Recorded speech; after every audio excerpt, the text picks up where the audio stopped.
I just want to talk about everything that I've learned in the past 10 years that I've been doing this.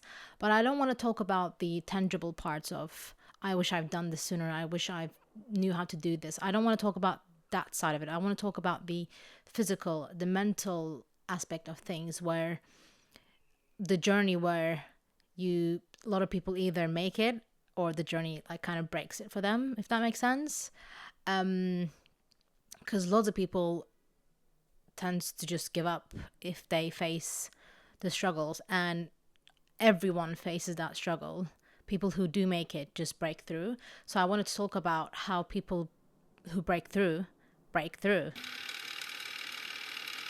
The first thing is definitely the networking part of it, where I'm going to say something slightly controversial, because everyone always says when it comes to the music industry, it's who you know. And it is so true. But there's also an aspect where it is so important when you network to put people into little baskets. Like, okay, like not everyone's going to be your friend. Okay, not everyone's going to be useful to you, and some people are actually going to damage you along the run. And you need to kind of be aware of and be like have that mindset, because yes, you're in the music industry. Yes, people who you work with or who you meet with, they're also in the mindset of, I'm going to go network with these people to further my career, which is, you would expect them to have like only good intentions, and that's not always the case. I've had a few really, really bad experiences that set me back like probably 2 years, because whatever that was going on with them, because I was so naive, and I've kind of like, and they were like high in their career, like they were quite ahead. And so whatever they said, I took it with, oh, it must be right. And only now I'm beginning to kind of get out of that, which is quite sad when you think about it. But I'm glad that it obviously happened and it was an experience. And I'm glad that I didn't let it break me, and I kind of was able to break through that. So basically what happened was I've networked with someone, and we got to talking, we became really good friends, and we started working together. We were doing music together quite often. We would do songs, we would collab, we would do like songs for other artists and stuff. But along the journey, I realized that he was over analyzing me, my voice, my recordings, and he thought that he knew what was best for me, and he was trying to be nice. Like, I'm not talking about, oh, he's a bad person. It's just that because I was so naive and I took what he said like, oh my God, this is the absolute truth. Like, he knows best. And later I found out that that's not the case. When he started overanalyzing me and my vocals and my recordings and everything, I became very self-conscious. I became exactly that, which was the worst thing that ever happened to me, because it was so counterproductive. It set me back so much that I had to work on building up my confidence, building up the trust and the belief in myself, that I was like, no, I know this is good. No, I know like how this is going to work. I trust my vision. But it took me a lot of time to kind of get there. So this is going to tie into another part that I'm going to talk about, which is trusting your vision. That is also a very important thing, because not everyone's going to think like you. That is the whole point of being a musician. That is the whole point of being an artist. You are meant to be different. Yes, you're going to find people who are thinking like you, hopefully, but not everyone. It's very, very rare that you're going to find someone that thinks exactly like you, or that you kind of like click with. But when you do find that person, it's amazing, but it's going to take some time. So that's what I mean. When you're networking with people and you want to click with those people, but more often than not, they're not the person for you. You're not going to have the same mentality. And it's very important to know that and be okay with that, because then you can still work with those people, but then you don't have to like 100% trust them. You don't have to think whatever they say is absolutely true, etc.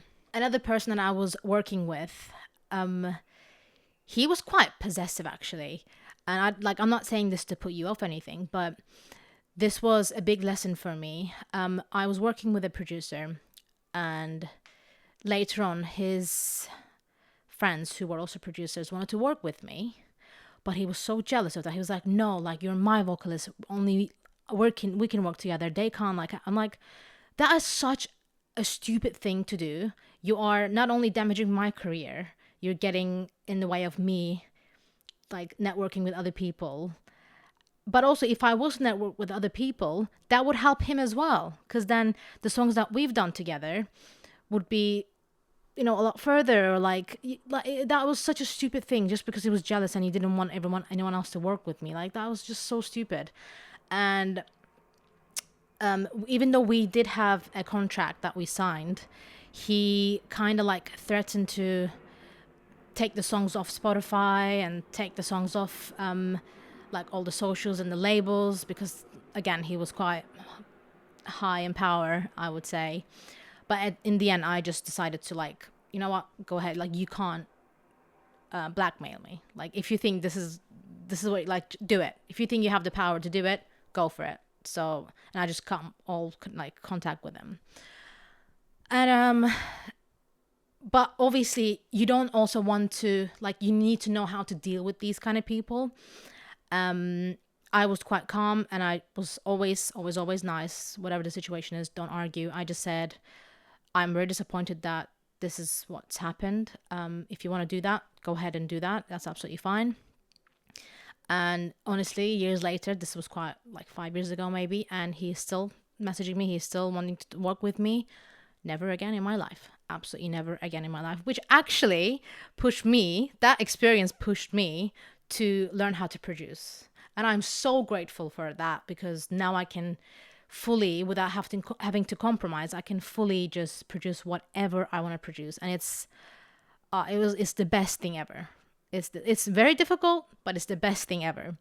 So I obviously, like, the journey that I've had, I wouldn't change it at all. But again, I'm just sharing that with you guys so that you go with a little bit of more like open mind than I did, because I was very, very naive, very, very naive. Good times. I would have to say that while I was working with that second producer, every time I would send like demos, we did quite a lot of songs together. And every time I would send demos, I would get, like, I'm not an anxious person. I wasn't before. But I think because of him, I became so anxious. I just felt like, oh my God, like I would turn my phone off. I would, like, I don't want to hear it. Like, what if, and I thought like it was something to do with me, but I know now that it was because of him. He didn't make me feel safe. And there was, I think, maybe also because of the power dynamic between us, and I was quite young. It just didn't make sense. Which is, I think that's another thing why I struggle to understand how some people start their like career in the music industry so young. Because even though I was like 17, 18, and like I was aware of a lot of things, I've struggled with like even just the beginning. And I'm pretty sure lots of people who are signed to labels and stuff, they must have struggled a lot more. Like, it is scary to be able to, like, to trying to deal with everyone, to see who has your best interest in heart. Like, it's hard out there. It's really, really hard. So that's why it's very important to be educated about all aspects in the industry, like the business side, the musical side, everything, the technical side, so that no one takes advantage of you, and that you have more trust and confidence in yourself. Like, no, I know what I'm doing. I know what I'm saying. So you're going to listen to me. Not like an ego thing, more like a, like, you know, you've got yourself, like you've got your back, basically. Which leads me back to trusting your vision. That is so, so important, because I'm not saying whatever you say is going to be amazing. You're going to come up with ideas that are going to be shit. You're going to come up with ideas that are going to be amazing. You're going to come up with ideas that are quite average, but it's all part of you. You don't know. You might think that, oh, the song that I'm doing right now is going to be a hit. It's going to be amazing, and it might flop. And the song that you think is the worst thing ever might be like the greatest thing. You don't get to decide that. But saying that, you need to trust your vision. You need to trust the process. You need to be able to say, I'm going to let myself create this. I'm not going to compromise from what I'm thinking, what I'm feeling. I'm going to do it. I'm going to put it out there, and I'm going to move on to the next one. Because only then, when you trust your vision, you're going to actually be productive. You're going to further yourself in your career, and you're going to be more open about things. But if you are very critical of yourself, and if you always second guess, oh, is it good, or am I doing this right, is it this, is it that, that's just a big sign that you're not ready yet. And that's okay, but that's something that you need to be aware of. If you're not ready, then if you try to network with people, if you try to work with other people, you're going to be taken advantage of. Okay? And I'm saying this with love. So you need to be like, you need to have your shit together, basically. And also, like, going back to the being extra self-aware and overcritical about yourself, that's one thing that I've done, and I wish I hadn't. I honestly wish I hadn't. I wish I just let myself be bad and not judge myself for it. I was so obsessed with getting feedback because I wanted to be better at everything, which is a good thing to do. It's a good kind of attitude to have. Again, you need to be very, very, very careful with who you're taking the feedback from. Like, for example, in the beginning, I would obviously ask my parents, my friends, but at a certain point when I asked for feedback from my parents, they actually told me like this sounds good, but I'm not the person to give you any sort of feedback because, first of all, I'm not the target audience for this. Secondly, it's not something that I would understand, but it sounds good if that's what you want to know. So they're like very limited with their feedback. Some people, unfortunately, even though they're limited in the knowledge, they will still have an opinion and they will still give it to you, especially if you ask them, if you let them. So it is very, very important to have a few trusted people around you. Like, yes, friends and family is good, but that's just at the beginning. Once you start to produce songs, make songs, release songs, it's very important to ask feedback from the audience, from your audience. That could be your friend. Your audience could be your friend. But like people that also don't know you, don't necessarily think about you as a human being with feelings, so that they can be brutally honest with you and you take that as, I'm going to get better. I hear you, I'm going to get better. Or I hear you, I disagree with it. That's okay. You don't need to always, it's okay to be open to get feedback, but you don't always need to agree with that. Just because it's a feedback, yes, you might agree with them, but it's okay not to as well sometimes. Because it's your journey. You're the artist. It's your art.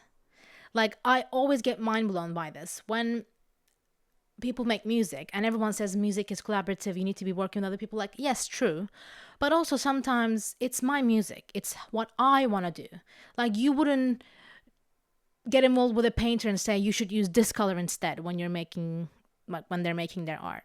Somehow it's okay to, if you're a musician, you should use this instrument, you should do this, no, you should do that. People have more of an opinion. And that's fine. But also, again, musicians are artists.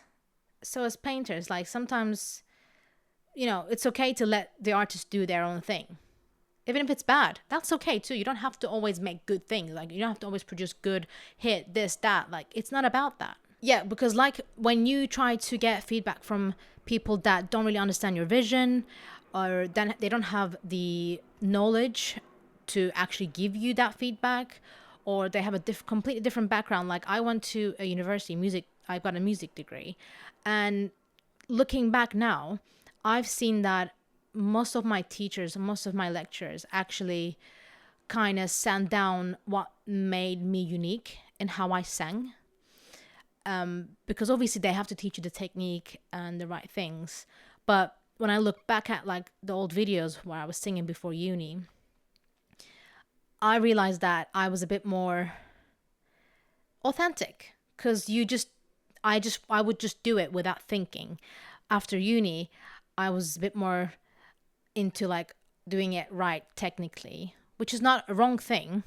But again, it took me a bit of time to kind of do it right technically, but also to keep the authenticity and how I would sing normally before all the technical stuff and bring it back into my music. It was really, really hard. Honestly, I realized that when I was doing music, every time I did something that I was like, oh, is this cheesy? I was like, no, actually, this is like what I would want, what I want to do. This is what I would do. And this is what feels right. But because it wasn't like what they would like, or what they would say something about this, it made me think, would they like it? Would they approve it? And that is such a buzzkill. Like, you can't do music that way. You can't do your art that way. It's impossible. So again, I can't stress this enough. You need to be aware of who you're getting the feedback from. That is such an important thing. Not everyone's going to understand you. Not everyone's going to understand your vision. Not everyone's not everyone's your target audience. So it's very important to know who you're going to when you want to get proper feedback. Okay. Talking about trusting your vision as well. I'm going to be honest with you. You're going to be cringe. Like right now, I'm doing this video. I'm going to post this, and maybe 10 years, 5 years, a year from now on, I'm going to go, oh my God, this is so cringe. I get that. Like the stuff that I've done last year, I was completely different. Everything was completely different. But that's how I evolved. Like, I don't regret it at all. I can see the difference, but I can also see the growth. I can also make better content now. I can make better music now. I learned from my mistakes. Yes, loads of people saw that, but who gives a fuck? Like, who cares? You know, who cares? So you're going to be cringe. You're going to always look back and go, ugh. Because if you don't, then there's a problem. If you don't, then you're not being true to yourself. This is who I am right now. This is what I want to talk about right now. That's what I'm doing. If I change my opinion, if I change my mind in the future, that's fine. You're meant to grow, you know? But if you're not cringe, if you're not putting yourself out there, if you're not documenting like your thought process, not like on social media, but even on your journals and stuff, it's very difficult to see how far you've come. And that's a problem. If you want to, like, being an artist, being a creative person, you never stop getting better. If you do, there's a problem. And the last thing I want to say is, going back to my first point where I used to work with producers, collab with them, or like make songs for other artists, which I still do. But because of what happened, like this bad experience that I had with a producer, it made me want to produce my own songs, which was so challenging and so difficult. I found it very, very hard. But I'm able to now. And it is, honestly, I enjoy it more than singing sometimes, which is crazy because singing comes to me so naturally and I always loved it and I still do. But producing is so fun. It is like, and who would have thought? I used to hate it. But I was able to adapt and force myself. Because if you think that within my first drive, I got a song that like, I've messed it up. I failed. I stopped. I gave up producing so many times. I would sit down, try to produce, and then I would get frustrated and I would just stop. That went on for years. For 40 years, I can't tell you. I can't stress this enough. For years. But at the end, something just clicked and then I was able to finish a project. It wasn't a good song. But I was able to finish. And I kind of knew what I needed to do next. And then after that, it just carried on. Art is objective, so you might not like what I'm doing. That's absolutely fine. I like what I'm doing, okay? That's literally all that matters. If you're proud of your work, that's all that matters. And I'm so proud to be able to do everything. Sing, record, produce, mix, master, do everything on my own. It is a blessing. And I'm so grateful for that producer that was a bit creepy, a bit weird, that blackmailed me. Because I wouldn't have done that. Otherwise, I wouldn't have done that. The same thing, like, I think it was Benny Blanco that said he wanted to become a rapper in the beginning. And then that's what he wanted to do. And he was kind of like doing that. But then as things went along in his journey, something pushed him into being a producer instead. And he's got a massive like career now because of that. So it is also very important to kind of adapt within your career. Like, you might start your career and say, I'm going to be a producer, but because of the lack of money or opportunity, or maybe the singers that you work with are not like quiet, they don't quite get you, and you struggle to kind of find a singer that gets you, like you click with, so then you decide to sing on your own tracks. I think that's what happened to Chainsmokers actually. So yeah, and then they weren't a good singer, and then they just kind of, they had to get better basically. And actually, I think there's a live performance with the Chainsmokers and Halsey where the Chainsmokers was like, "What the hell? Like what? Like that's bad," because they're not an actual singer. But you know, that's just what they had to do, and it is what it is sometimes. So you need to be kind of open to it and be able to adapt to what the situation is. I really hope what I'm doing is helpful for, even if it's just one of you. That's all that matters. It's kind of fun for me to document these and just put them on YouTube and have it as like something to look back to, whatever happens in the future. But if it helps you too, that's amazing. If there's anything you want to talk about, if there's anything you want me to talk about, I'm happy to do that. So if you want to let me know in the comments, that'd be amazing. And if you like this video, let me know so I know that I'm doing something right. And I really hope you enjoyed today's topic, because I did. And I will see you in the next video. Bye.